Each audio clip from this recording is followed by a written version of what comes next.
প্রতিবাদটা কি? যেখানে একদল মানুষ বলছিলেন ব্রাহ্মণ শ্রেষ্ঠ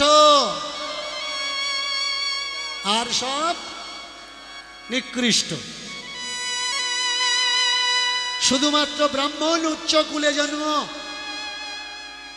ব্রাহ্মণ সর্বশ্রেষ্ঠ সর্বপ্রধান। কিন্তু সেই জায়গায় আমার মহাপ্রভু দাঁড়িয়ে বললেন, না না, জন্মজাত কেউ শ্রেষ্ঠ হয় না। শ্রেষ্ঠ কিসে হয়? শ্রেষ্ঠ হয় কর্মজাত। জন্ম তোমার যা হয় হোক, কর্ম তোমার যেন ভালো হয়। ব্রাহ্মণ কুলে জন্ম হয়েছে বলে তুমি শ্রেষ্ঠ, এটা কদাচ সত্য কথা নয়। ব্রাহ্মণ কুলে জন্ম নিয়ে তুমি হরি ভজনা করো না, তোমার কোনো মূল্য নেই।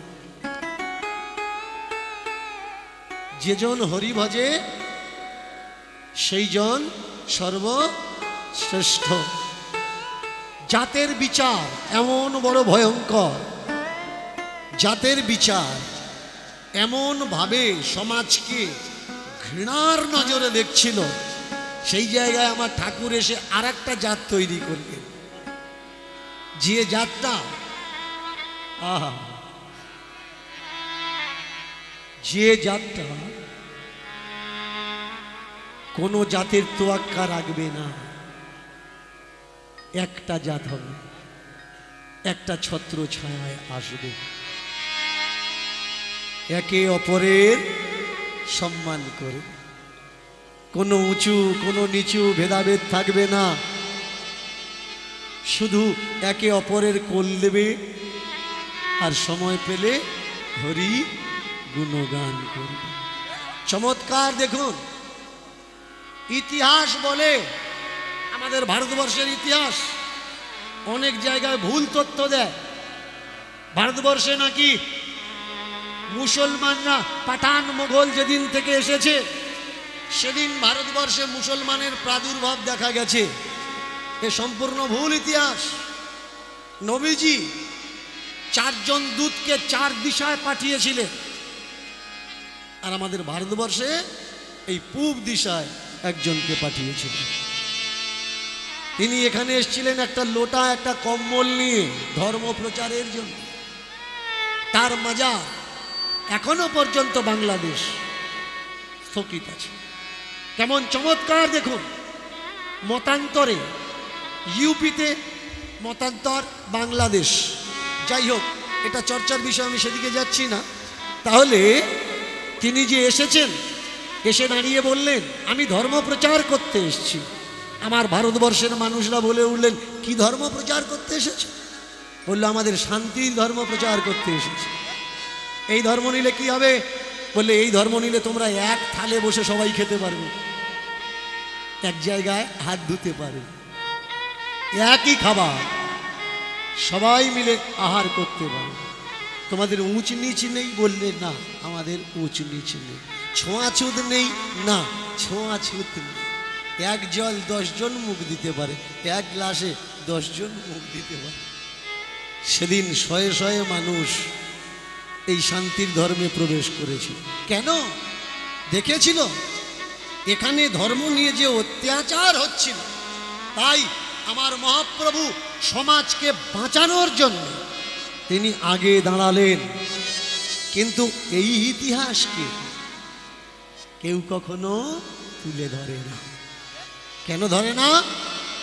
যদি ধরে, ভারতবর্ষের সব থেকে ভয়ঙ্কর প্রথা জাতিবাদ প্রথা, জাতিবাদ প্রথা, সেই প্রথা ধূলিসাৎ হয়ে যাবে। তাই এই বিষয়টা কেউ তুলে ধরে না। তুলে ধরছে কোনটা? ইনি কৃষ্ণ ছিলেন, শুধু কৃষ্ণ নয়, ইনি ত্রেতা যুগের রাম, ইনি সত্য যুগের নারায়ণ, 3 যুগের কালো। এই যুগে এবার ফর্সা হয়ে গেল। কত বড় জোচ্চুরি চিটিংবাজি কথা দেখুন। ওপরটা কি? ওপরটা নাকি রাধা মুড়ে আছে, রাধা ওই জন্য ফর্সা, এর জন্য উপরটা সাদা।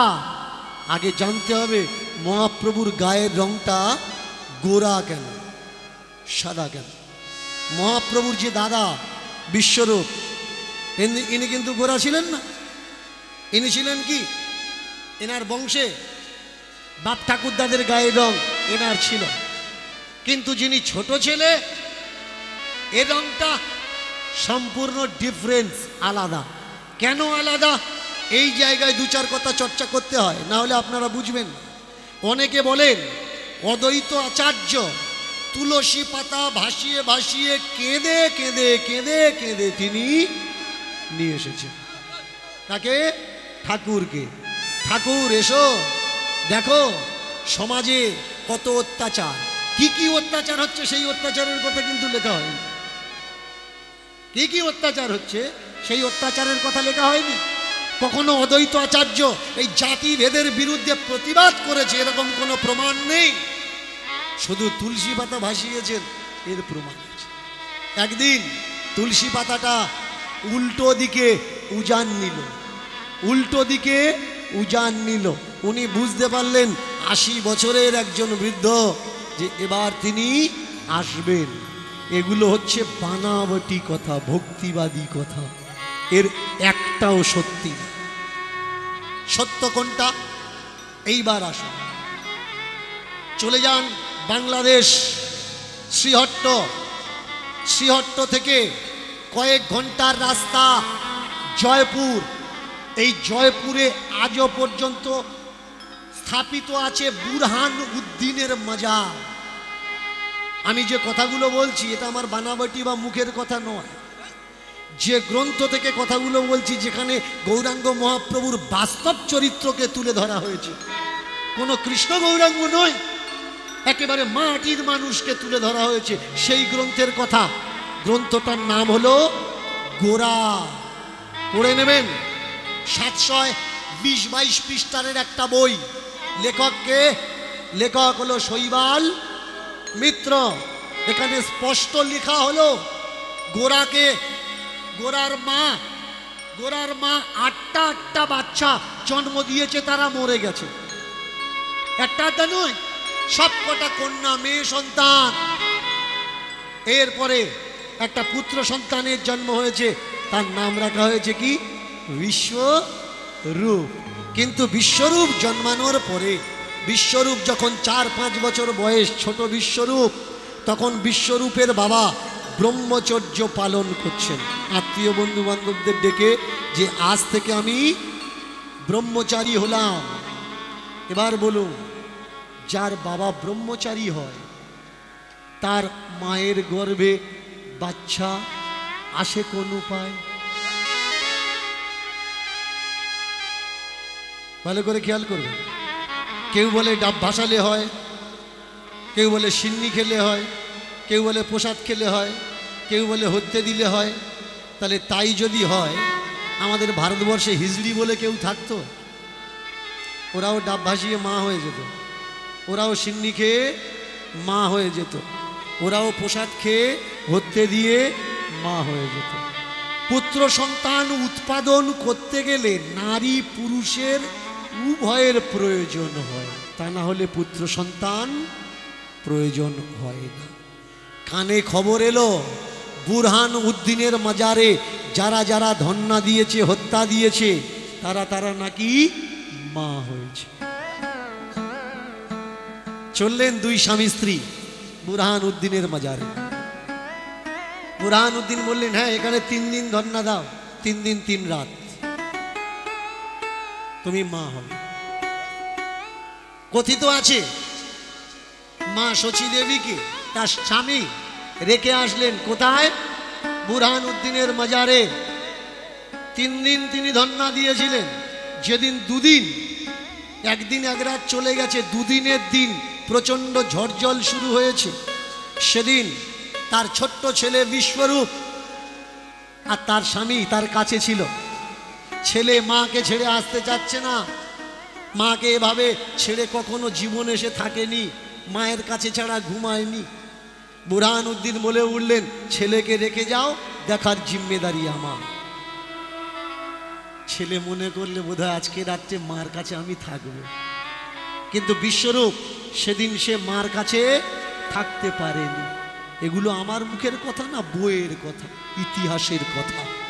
এইবার রাত যখন অনেক, খাওয়া দাওয়া করে সেদিন ওই ছোট্ট ছেলেটা ঘুমিয়ে পড়েছে।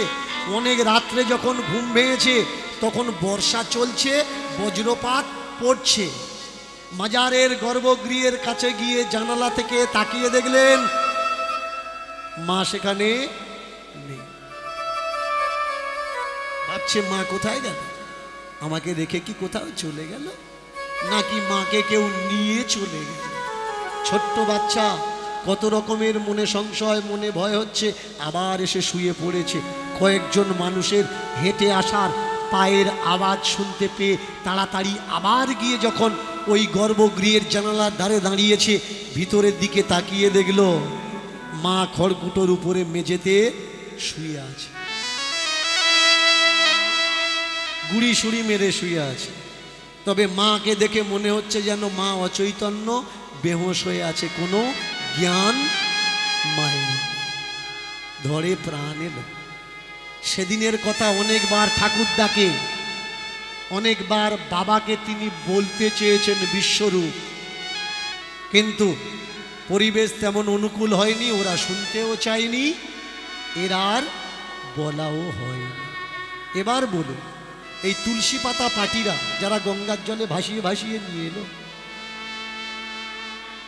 এরা আর বুরহান উদ্দিনের মাজারের ইতিহাস দুটো এক করলে দেখা যায় অদ্বৈত আচার্যের কোনো প্রসঙ্গই এখানে টেকে না।